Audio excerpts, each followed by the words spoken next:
Alright, so this is going to be a review of the 1/50th scale NZG Hamm 3412. This one is the smooth drum roller, as you could see right here, with the open cab. Now before I get into the review, this is a model that I probably wouldn't have ever bought, but now that I have it, I recommend it to anybody. So I just figured I'd go into the review saying that. So to start off, I'll zoom into the drum in the front. A very cool part of the model, and it makes it roll very smooth. The drum itself is, I believe it's casted out of metal, and it's very well made, and there's no problem when it rolls. So it will roll 100% of the way, and there is no problem.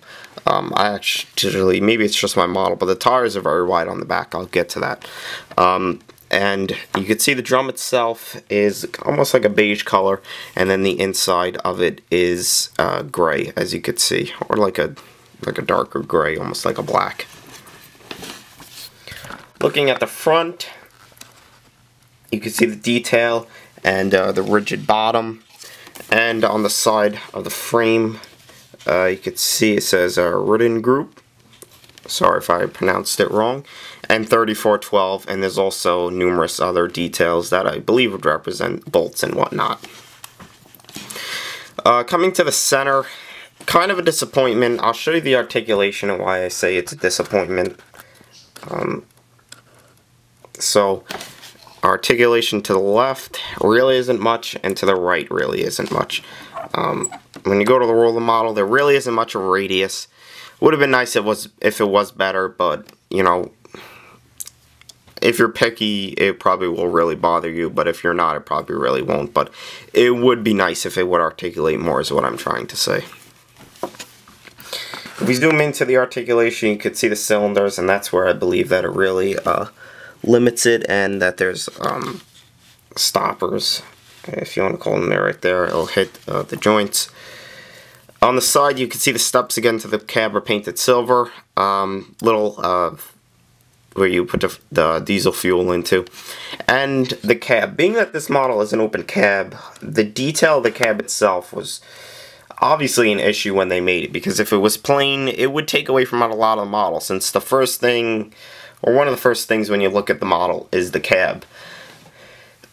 The front of the cab has the lights, which also act as, well, they should act as the mirrors, I guess not. And there are handrails all around the model, and as you can see, they are plastic, which is kind of a disappointment. And you can see the steering wheel with the console and the seat.